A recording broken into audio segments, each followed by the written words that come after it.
Alors, merci à René Alma pour les chants, les gens qui ont enregistré les vidéos aussi. On en parlait tantôt. Et donc, c'est bon de vous voir, d'avoir de vos nouvelles. Et on prie pour vous.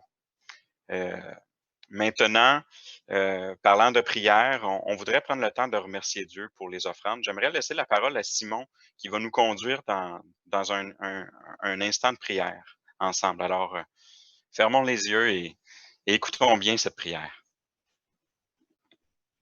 Père Céleste, on te remercie énormément pour cette occasion, même si c'est technologique, mais quand même, Seigneur, qui nous aide, tu as toujours le moyen pour nous faire rencontrer et parler à ta parole. Et puis, Seigneur Jésus, j'ouvre ma bouche pour prier pour les prières, les offrandes. Seigneur, merci parce que tu nous donnes le cœur de donner, tu nous donnes le cœur de participer à ton œuvre et que ces offrandes fassent ce que ça doit faire pour la continuité de ton œuvre, Seigneur. Merci pour cette occasion encore. Merci parce que tu vas continuer à nous bénir en tout et en beaucoup de choses. Merci, Seigneur, pour l'abondance. Merci, Seigneur, parce que tu nous donnes aussi le cœur de donner. Merci, Seigneur, parce que on prie aussi pour les gens qui sont en souffrance pour ces moments difficiles. Merci au nom de Jésus Tout-Puissant. Amen. Amen. Comme c'est bon, frères et sœurs, d'entendre la voix d'un frère qu'on n'entend pas souvent. Hein? C'est le fun d'avoir des occasions nouvelles de pouvoir partager ensemble cette communion-là, de s'aimer les uns les autres. Et donc, maintenant qu'on a prié pour remercier Dieu pour les offrandes, on va passer à un petit temps d'annonce de capsule. Pour les annonces, je veux simplement vous inviter à continuer à lire le bulletin qui vous est communiqué par courriel chaque semaine, qui est disponible aussi sur un lien sur le site web, et à lire la lettre de nouvelles des églises. Et maintenant, j'aimerais passer la parole à Marc-Olivier. Il y a plusieurs points d'information ou nouvelles là, dans la capsule pastorale à vous communiquer. Alors, on écoute bien Marc-Olivier maintenant. Oui, alors merci, Daniel, pour ce qui se passe pour la vie de l'Église. La vie de l'Église continue, hein, on lâche pas. On souligne toujours les personnes qu'on a à cœur de prier, qui souffrent, qui sont malades ou en fin de vie. On pense à Monique Loisel, qui est chez Ovid et Denise, qui est en fin de vie. On continue de prier aussi pour son fils, pour Ovid et Denise qui prennent soin d'elle. Donc, c'est un sujet de prière. On pense à la mère Ramona aussi, Grand-Lise, Serge et Mona qui continuent d'aller à sa demeure, à essayer de la rencontrer, d'en prendre soin. Donc, on peut prier pour toute la famille et aussi pour la mère à Daniel. Elle aussi, là, on peut prier pour toute la famille, pour le soutien, puis une occasion peut-être de voir le petit bébé, là, avec le confinement, c'est difficile. Donc, c'est des sujets de prière qu'on continue de prier. Sur un autre ordre d'idée, Romains 12:10, là, il nous donne une raison pour laquelle on a le droit de rivaliser. Et c'est l'estime réciproque. Et si on soulignait les personnes qui servent dans l'Église, on pourrait donner plusieurs employés du mois, comme à plusieurs endroits ils le font. Je pense, dans le temps, on aurait pu souligner Nastasia avec toute l'équipe qui prenait soin des enfants avec la musique lorsqu'on pouvait se rencontrer dans le bâtiment. Et ce matin, j'aimerais souligner comme, pas un employé, mais un serviteur ou une servante du mois, j'aimerais souligner Pascal André qui donne un gros coup de main pour l'enregistrement des célébrations, qui est là fidèlement à chaque semaine. Et le Seigneur, je peux pas souligner toutes les personnes, fait que j'en souligne une ce matin, mais le Seigneur voit votre service aussi pour tous ceux qui donnaient un coup de main pour continuer à former des disciples, puis à soutenir d'un moyen technique ou autre chose. J'aimerais rendre grâce aussi pour les rénovations extérieures du bâtiment du Flambeau qui ont repris Donc, tout est en train d'avancer là, sur le revêtement extérieur. Merci Seigneur pour ces travailleurs-là et la bénédiction qu'on a de pouvoir faire ça. Malgré les défis financiers qu'on a là, pour la réparation du bâtiment, j'aimerais aussi rendre grâce pour les offrandes, la générosité des gens et la persévérance. On voit vraiment votre générosité, les frères et sœurs. Donc, que Dieu vous bénisse de ce pas de foi que vous faites pour Dieu. Aussi, en conseil d'anciens, on continue à se rencontrer. Donc, on continue ensemble de veiller sur l'Église, d'administrer les choses du royaume en recherchant la sagesse de Dieu. Et on prépare cet automne une série dans Colossiens qui viendra appuyer la vision commune qu'on est en train de bâtir ensemble. Donc, on devrait, en septembre, pouvoir débuter cette série-là dans Colossiens. Il y a eu le congrès aussi cette semaine, le congrès de notre association. Il y a eu à peu près 150 participants à la grandeur du Québec. Et là aussi, les finances de l'association semblent bien aller. Donc, les églises continuent de pourvoir à ce que l'Évangile soit annoncé au Québec, puis à ce travail commun ensemble. Il y a eu un bel encouragement de la part de Steve Jones, le directeur de notre association pan-canadien, et il nous encourageait à persévérer dans la mission au Québec par les différents moyens d'action, comme implanter des églises pour briller dans la communauté.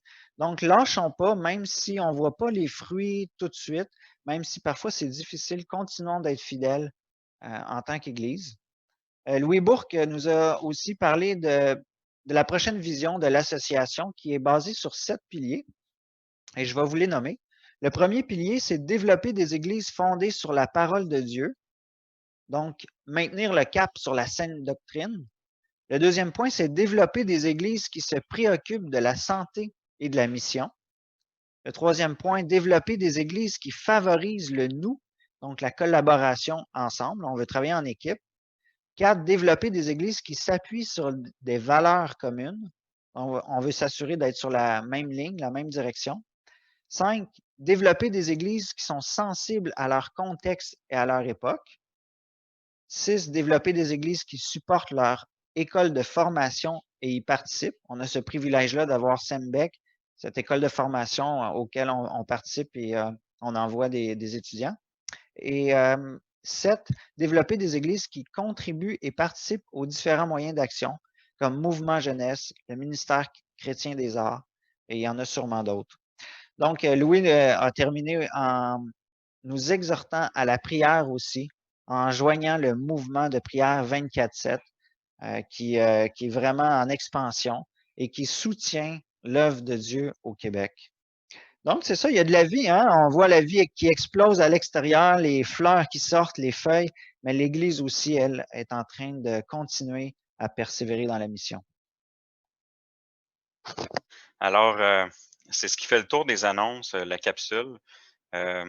J'aimerais juste, avant qu'on invite François pour qu'il puisse apporter la parole, voudriez-vous qu'on s'incline puis qu'on prie une autre fois, s'il vous plaît? Notre Père céleste, tu prends soin de la terre du haut des cieux et tu règnes sur toutes choses. Nous voulons te prier de régner sur nos cœurs maintenant que nous nous préparons à écouter ta parole, avec tous les défis là, de garder une attention bien concentrée avec l'écran. Et Seigneur, puisses-tu bénir nombreuses d'entre nous par cette prédication. Puisses-tu aussi consoler et réchauffer les cœurs des gens qui souffrent et prendre soin de nos frères et sœurs malades ou qui prennent soin de ceux qui sont malades. Des gens qui se sentent beaucoup isolés aussi. Seigneur, accompagne chacune dans leurs circonstances et permets-nous de regarder les uns aux autres avec beaucoup de cet amour qui vient de toi par Jésus-Christ. Amen. Alors là-dessus, on invite François. Bonjour. Avez-vous déjà vécu en communauté ou avez-vous déjà rêvé de vivre en communauté? Exemple, on vend tout, puis tous ensemble, on achète un grand terrain, on se bâtit des maisons, on cultive le sol, on élève nos animaux, tout appartient à tout le monde, Tout le monde est libre de prendre parmi ce qui est récolté selon ses besoins. Tout le monde est libre d'utiliser les outils, la machinerie pour travailler. Il n'y a rien qui nous appartienne en propre. Même l'argent qu'on fait en vendant les produits de la ferme, tout est mis en commun. Tout est pour les uns pour les autres. Si vous réfléchissez à ça, il me semble que ça serait vraiment super. Il me semble que ça serait le paradis sur Terre de vivre quelque chose comme ça ensemble. Hein? Peut-être que ça serait le paradis sur Terre quelques jours, mais après un court temps, humainement parlant, il y aurait certainement des conflits qui apparaîtraient. Donc, selon vous, les amis qui assistent à l'enregistrement, quels pourraient être les conflits qui pourraient arriver dans une situation comme ça? Bien, des fois, j'aurais peut-être l'impression, François, que c'est toujours les mêmes qui feraient tout, puis qu'il y en a qui profiteraient de ça. OK. Peut-être qu'il y aurait aussi, je pense, l'idée de toujours la tentation de vouloir chercher son intérêt en premier, d'avoir le meilleur de l'ensemble, tu sais, avoir le beurre puis l'argent du beurre avec. Là. OK. Après quelque temps, la nature humaine reprendrait surface. C'est un peu comme je vous dis, les conflits entre hommes et femmes, c'est inévitable, malheureusement. OK. Peut-être aussi, peut-être envier un peu l'emploi des autres, mettons, un peu comme dans les manufactures, c'est genre, moi, j'aurais aimé ça faire ça, pourquoi que je peux pas faire telle affaire? Un peu d'envie, j'aurais peur un peu de l'envie quand ça s'installe là-dedans. Ben oui. Est-ce qu'il y a une dernière personne? Peut-être aussi qu'il se passerait que j'en ai pas eu parce qu'ils ont tout pris avant moi, puis là, fâché. Ben oui. Ben, si on réfléchit au conflit que vous avez dit, puis qu'on cherche la source de ça, on ne prendra pas beaucoup de temps pour réaliser que la source commune de tous ces conflits-là, c'est l'orgueil. Hein? L'orgueil qui m'amène à désirer ou à penser que je mérite plus qu'un autre ou que les autres sont là pour me servir, ou bien l'orgueil qui m'amène des fois à me valoriser au détriment des autres, ou à manquer de patience envers des fois les faiblesses des autres, ou à penser que je mérite plus que les autres. Donc, c'est un orgueil qui nous amène à penser à nous en premier, avant le bien des autres. Et quand on pense à une communauté de ce genre-là, avec les conflits que vous avez dit, puis vous pourrez en avoir plein d'autres, par exemple, juste le choix de l'emplacement d'une maison, il y en a qui tout de suite, moi, je désire que ça soit sur le bord de l'eau. Fait que là, il y en a 4-5 qui sont sur le bord de l'eau, puis là, ça se bat quasiment. Il y en a, moi, c'est sur le haut de la montagne. Fait que, quand on pense à une communauté puis des conflits de ce genre-là, on pourrait se dire, je veux pas vivre ça. Hein. Je veux pas vivre en communauté. Mais, tu sais-tu quoi? Cet exemple-là de communauté agricole reflète complètement ce que l'Église locale est. L'Église locale est une communauté. Et humainement parlant, elle a en elle toutes les capacités de vivre des conflits à cause de l'orgueil. Parfois, on a tendance à bâtir notre petit royaume à l'intérieur du royaume de Dieu et souvent au détriment des autres. Puis, ça a pour fruit de détruire l'unité et l'harmonie. Mais pour arriver à vivre réellement, harmonieusement la communauté de l'Église, chaque personne doit réaliser que l'Église est une communauté de serviteurs rachetés par le grand serviteur. Et aussi, elle a tout en elle pour vivre l'harmonie. Et aujourd'hui, on va voir ensemble que c'est possible en Église d'être une communauté harmonieuse. Et on va découvrir ça au travers de Marc 10, versets 32 à 45. Et dans ce passage, on va voir que les disciples de Jésus vont être confrontés à la vision de Jésus concernant l'établissement du royaume. Lisons premièrement les versets 32 à 34. Donc, ceux qui ont une Bible, tournez dans Marc 10, versets 32 à 34. Et on va voir que Jésus connaissait clairement comment il allait bâtir son royaume. Et en plus, on va voir qu'il allait le faire avec détermination. Donc, je vais vous lire les versets 32 à 34. Ils étaient en chemin pour monter à Jérusalem et Jésus allait devant eux. Les disciples étaient troublés et le suivaient avec crainte. Et Jésus prit de nouveau les 12 auprès de lui et commença à leur dire ce qui devait lui arriver. « Voici, nous montons à Jérusalem, et le Fils de l'homme sera livré aux principaux sacrificateurs et aux scribes. Ils le condamneront à mort et le livreront aux païens, qui se moqueront de lui, cracheront sur lui, le battront de verge et le feront mourir. Et 3 jours après, il ressuscitera. » Ici, on voit dans les versets 33 et 34 que Jésus parle de ce qui va se passer à Jérusalem. Il va être mis à mort et 3 jours après, il va ressusciter. Il va être livré aux principaux sacrificateurs et aux scribes. Donc, Jésus va être complètement à leur merci. Il va être condamné à mort et ensuite, ils vont le livrer aux païens. Mais Jésus, tout le long de ce processus-là, il ne va pas se débattre. Il ne va pas se défendre. Il ne va pas réclamer ses droits. Ils vont se moquer de lui. Ils vont cracher sur lui. Ils vont le battre à coups de bâton. Ils vont le faire mourir. Et tout au long, Jésus va être complètement docile devant ses bourreaux. Et tout au long, Jésus va être comme dans la prophétie écrite dans Ésaïe 53, verset 7. C'est écrit, « Il a été maltraité et opprimé. Il n'a pas ouvert la bouche, semblable à un agneau qu'on mène à la boucherie, à une brebis muette devant ceux qui l'attendent. Et il n'a pas ouvert la bouche. » Mais 3 jours après, Jésus va ressusciter.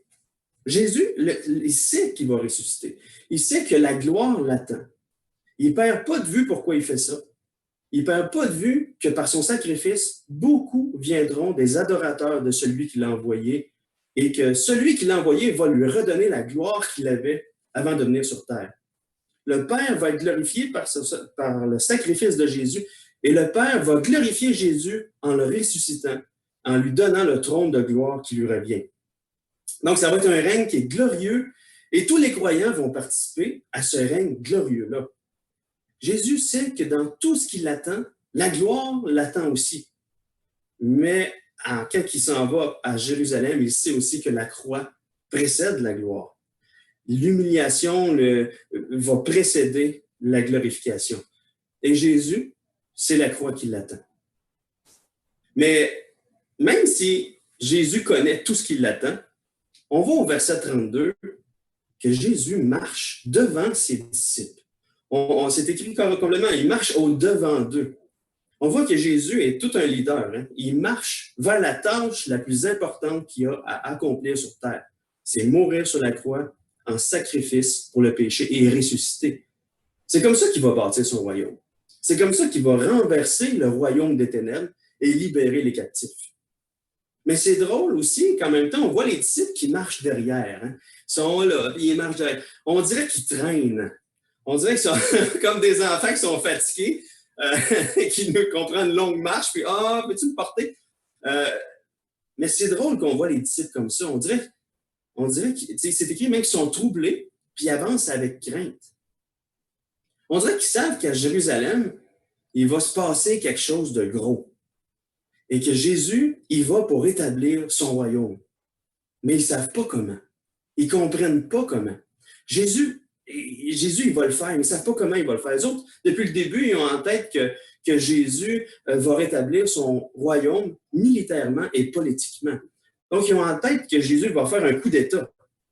On dirait que les disciples sont devant là, cette idée-là, puis on dirait qu'ils ont une traque. Là.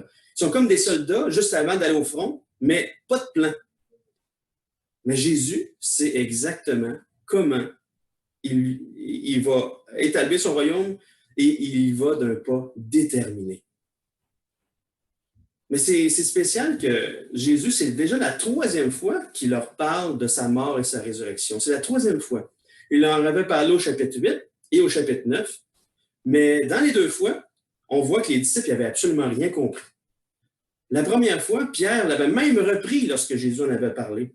Et on voit dans l'évangile de Matthieu que Pierre lui avait dit « À Dieu ne plaise, cela ne t'arrivera pas ». Pierre pensait humainement. Il ne pensait pas de la manière dont Jésus pensait. Et la 2e fois que Jésus leur en avait parlé au chapitre 9, eh bien, juste après, les disciples ont discuté entre eux pour savoir qui parmi eux était le plus grand. Donc, ils n'avaient encore pas du tout compris comment Jésus allait établir son royaume.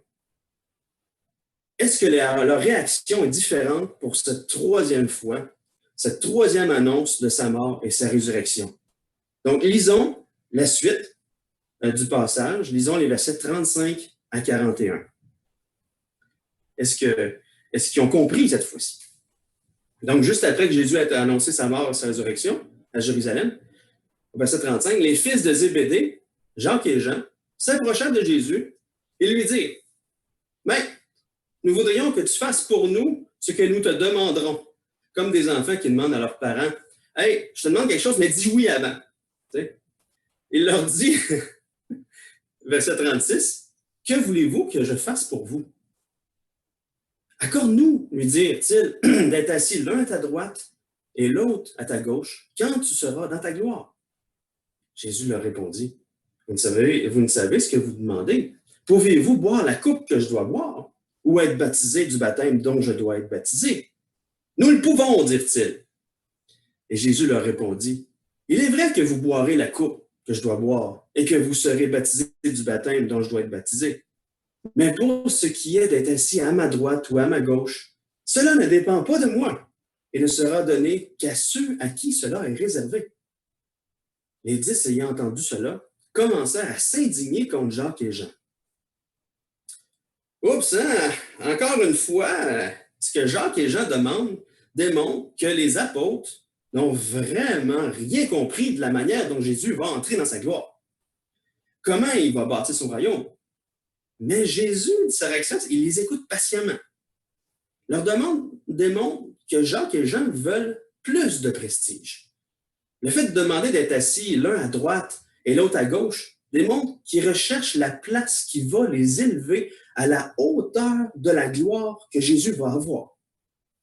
Leur demande démontre qu'ils croient qu'ils le méritent plus que les autres. Ils ont la vision qu'ils valent plus que les autres disciples pour demander ça. C'est vraiment une demande qui est le fruit de l'orgueil. Mais ici, on pourrait être tenté de juger ces deux disciples-là, mais combien de fois ça peut nous arriver de rechercher les honneurs, de rechercher notre propre gloire, de rechercher à ce que les autres nous mettent sur un piédestal? Ça peut sûrement nous arriver encore aujourd'hui ou nous avoir déjà arrivé dans le passé à certains niveaux. Et il y a certainement des exemples qui vous viennent en tête en ce moment, où c'est l'orgueil ou le désir d'être reconnu qui vous a poussé à faire quelque chose, que ce soit dans l'Église ou en dehors de l'Église. Pour ma part, je me souviens quand je jouais dans un groupe de musique folklorique au cégep, eh bien, je pratiquais mon violon pendant des heures et des heures à chaque jour. Et mon but final, finalement, c'est que les gens me trouvent hot au cégep, puis que lorsque je marche dans le cégep, les gens me reconnaissent. « Hey, c'est le violonneux de tel groupe. » Puis quand ça arrivait, bien, j'étais vraiment content, c'était mission accomplie. Les gens m'adulaient pour mon violon. Mais on peut le vivre aussi à l'intérieur de l'Église. Lorsque dans le service qu'on exerce, on cherche à se mettre en valeur aux yeux des gens. Au lieu d'être au service des gens, d'essayer d'élever les autres. Et souvent, c'est un piège dans lequel on peut tomber facilement. Pourquoi? Parce que c'est normal de rechercher la grandeur. On a été créés pour de grandes choses. Et lorsque Dieu nous a créés, il nous a donné une place d'honneur sur toute la création, une place glorieuse envers la création. On était les vice-rois de toute la création pour la gloire de Dieu. Donc, on était ces gestionnaires de toute la création. Mais le péché est venu distorsionner notre vision de la grandeur. Au lieu de travailler pour la gloire de Dieu, Adam et Ève ont voulu travailler pour leur propre gloire, s'élever au niveau de Dieu. Et c'est une mauvaise vision qui doit être renouvelée en Christ. Et en plus, dans les versets 38 à 40, Jacques et Jean surestiment leur capacité.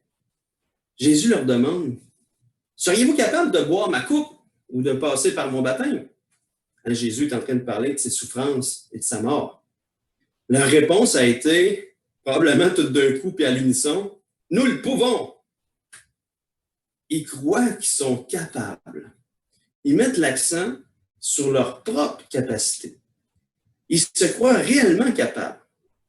Et souvent, dans tout ministère qu'on exerce dans l'Église, bien, on court au désastre si on croit qu'on est capable d'accomplir le ministère par nos propres forces. Parce qu'on n'a jamais cette force humaine pour accomplir un service qui n'est pas humain.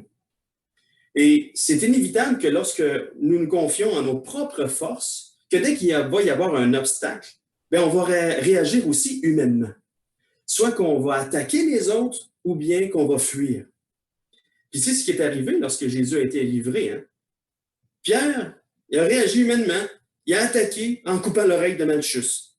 Puis les autres ont réagi humainement aussi. Ils ont tous fui, Jacques et Jean y compris. Et le résultat n'a pas été très glorieux. Mais ça a été vraiment la défaite. Jacques et Jean ont vraiment une haute opinion d'eux-mêmes. Pour eux, ils ont une manière différente de bâtir le royaume de Dieu. Ils ont cette vision différente de bâtir. Pour eux, ils sont en train de bâtir leur propre royaume individuel en s'élevant au-dessus des autres. Puis dans cette demande, on voit qu'ils recherchent leur propre gloire avant tout. Et on voit vraiment un grand contraste entre leur vision et la vision de Jésus. Jésus, pour entrer dans la gloire, il ne va pas être élevé humainement parlant, mais il va être abaissé. Il va être humilié. Ce n'est pas les disciples qui vont être élevés pour être à la hauteur de la gloire de Jésus, mais c'est Jésus qui va premièrement être abaissé à la bassesse du pire des pécheurs, à la bassesse des malfaiteurs. Et lorsque Jésus est entré dans la gloire en accomplissant son ultime acte de puissance, en terrassant la puissance du péché et de la mort, c'est qui a été à sa droite et à sa gauche? Regardons juste rapidement le chapitre 15 au verset 25 à 28. C'est écrit, c'était la 3e heure quand ils le crucifièrent. L'inscription indiquant le sujet de sa condamnation portait ces mots, le roi des Juifs. Ils crucifièrent avec lui 2 brigands, l'un à sa droite et l'autre à sa gauche. Ainsi fut accompli ce que dit l'Écriture, il a été mis au nombre des malfaiteurs. On voit qu'il n'y a personne qui a été élevé au niveau de Jésus. C'est Jésus qui s'est abaissé lorsqu'il a fait la tâche la plus grande et la plus importante dans toute l'histoire de l'humanité. La gloire est venue ensuite pour Jésus et pour les croyants. Et la gloire va venir ensuite aussi pour les croyants qui vivent tout ce désastre-là à ce moment-là. Pour eux, c'est une catastrophe que leur sauveur est en train de mourir. Mais Jésus est en train de gagner à ce moment-là. Mais au moment où les disciples parlent avec Jésus, ils se croient forts, mais ils sont faibles. Plus tard, lorsqu'ils vont être régénérés, puis que leur vision de la grandeur et de la gloire va être rendue juste, ils vont par la suite, ils vont plutôt par la puissance du Seigneur Jésus-Christ, participer à ses souffrances sur la terre pour la gloire de Dieu. Et effectivement, on voit dans le livre des Actes, Jacques va être le premier des apôtres à mourir. Il va être décapité sur l'ordre du roi Hérode. Jean va être le dernier des apôtres à mourir. Mais l'histoire de l'Église relève que Jean a vécu toutes sortes de tortures dans sa vie à cause du nom de Jésus et qui est mort en captivité en plus. Donc, ils ont finalement été capables de boire la coupe que Jésus leur parlait, mais par la puissance de Jésus-Christ en eux, par la puissance de l'Évangile qui a transformé leur cœur. De la même manière, dans l'Église, il n'y a rien qu'on puisse faire par nous-mêmes. Tout ce que nous pouvons faire est par la grâce de Dieu. Et on doit réaliser ça pour pouvoir vivre une communauté harmonieuse de serviteurs rachetés par le grand serviteur. Donc, en plus, leur demande remplie d'orgueil de Jacques et Jean a eu pour effet que les autres disciples ont été indignés. Bon, c'était quoi leur indignation? C'était-tu, on aurait dû lui demander avant? Ou, mais ils n'étaient vraiment pas contents contre Jacques et Jean. Leur demande orgueilleuse a créé la division dans le groupe. Hey, je travaille pour moi-même, pour mon royaume, pour mon bien et pour mon avenir, et non pour le royaume de Dieu, pour le bien des autres et pour l'avenir des autres. Ça tue réellement complètement la vie communautaire. Ça tue la vie de l'Église. Et encore pire, ça ne glorifie pas du tout notre Seigneur Jésus qui nous a unis en un seul corps. Mais qu'est-ce que Jésus va faire avec ça? Lisons les versets 42 à 45 maintenant. Jésus les appela et leur dit, « Vous savez que ceux qu'on regarde comme les chefs des nations les tyrannisent et que les grands les dominent, il n'en est pas de même au milieu de vous. Mais quiconque veut être grand parmi vous, qu'il soit votre serviteur. Et quiconque veut être le premier parmi vous, qu'il soit l'esclave de tous. Car le Fils de l'homme est venu non pour être servi, mais pour servir et donner sa vie comme la rançon de beaucoup. » Donc, Jésus, devant ses disciples, garde son calme, il voit que c'est l'heure de les enseigner. L'orgueil des disciples les divise, mais Jésus, avec grâce, les réunit pour les enseigner. Jésus ne les réprimande pas sur le fait qu'ils recherchent à être grands, mais il leur démontre comment devenir. Il fait le contraste entre ce qu'on voit, ce qu'on voit dans le monde. Ceux qui sont grands dans le monde le restent en tyrannisant les autres. Ils restent grands en abaissant les autres, souvent par la force. Puis c'est ce qu'ils vivent sous l'Empire romain à ce moment-là. Quand Jésus parle, ils sont là en ce moment tyrannisés. Le peuple juif les Romains règnent sur les Juifs, puis il y a plein d'injustices qui se font. Donc, Jésus leur dit qu'il ne doit pas en être comme ça dans cette nouvelle communauté que Jésus va implanter par son sacrifice sur la croix. Jésus leur dit que celui qui veut être grand soit le serviteur de tous, et celui qui veut être le premier soit l'esclave de tous. C'est ça la manière d'être grand selon Jésus. Tu mets de côté tes ambitions personnelles pour chercher le plus grand bien de tous. C'est ce que Jésus nous amène à rechercher. Donc, Jésus, à ce moment-là, se donne un exemple. Lui-même a été le plus grand serviteur en donnant sa vie en rançon pour plusieurs. La rançon, c'est le prix du rachat. On était des esclaves qui étions esclaves du péché. Nous étions des condamnés à mort et Jésus s'est rendu serviteur en donnant sa vie pour chacun de nous.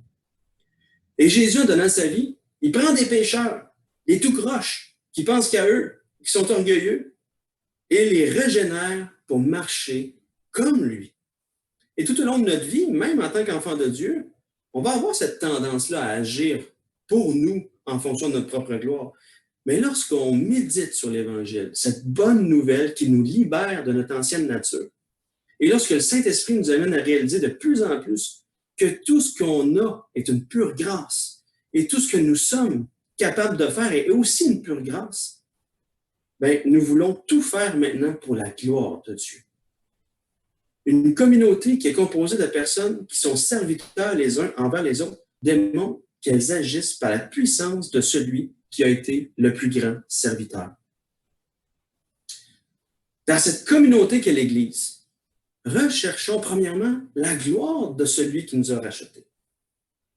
Lorsqu'on réfléchit à la manière dont Jésus nous a sauvés, en s'humiliant, en souffrant, en mourant pour nous, lui, celui qui n'était pas obligé de le faire, bien, on se rend compte à quel point on ne méritait pas cette grâce.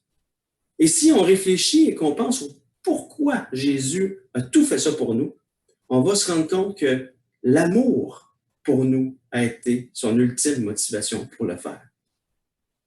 De la même manière, dans cette communauté qu'est l'Église, par amour pour notre Seigneur Jésus-Christ et par amour pour nos frères et sœurs, soyons ces serviteurs les uns les autres qui recherchent à élever l'autre pour la gloire de Jésus, finalement.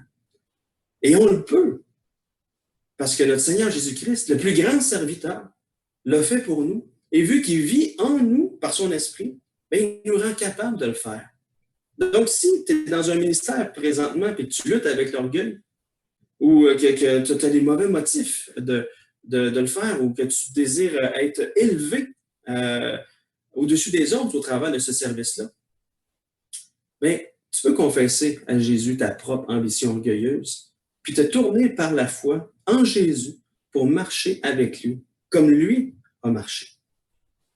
Et je voudrais souligner, là c'était un peu négatif ce que j'ai dit, mais je voudrais souligner toutes les personnes qui servent dans l'Église et remercier à quel point on a plein d'exemples. Marc-Olivier a souligné Pascal, qui est souvent dans l'ombre, qui a fait ça, puis personne ne le sait. Là, on y voit la face là, en ce moment, mais personne ne sait tout ce qu'elle fait. Il y en a plein d'autres qui servent aussi, puis qui recherchent vraiment la gloire de Dieu. De souligner Solange, qui donne énormément de son temps pour servir au service aussi. Toutes les autres personnes que vous connaissez. Et je voudrais vous remercier, vous aussi, pour le service que vous accomplissez.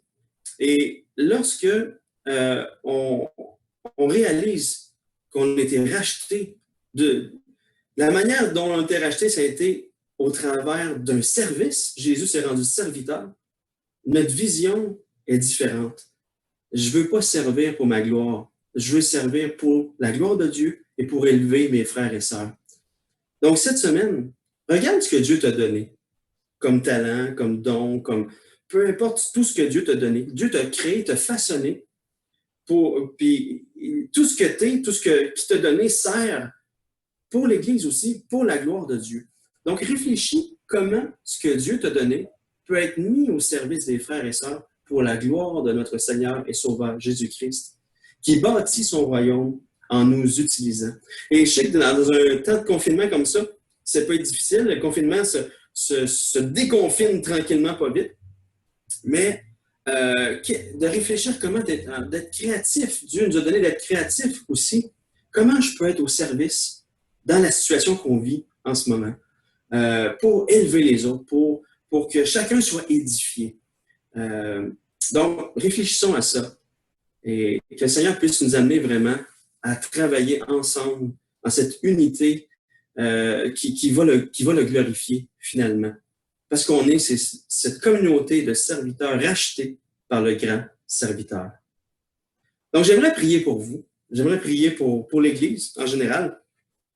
Donc, Seigneur Jésus, merci d'avoir donné ta vie pour nous. Merci de nous avoir sauvés. Merci de nous avoir greffés à ton corps, à toi, et qu'on est membres les uns les autres. Seigneur, donne à chacun de jouer son rôle sans envier le rôle des autres, sans se voir au-dessus des autres ou se voir son rôle plus important que celui des autres.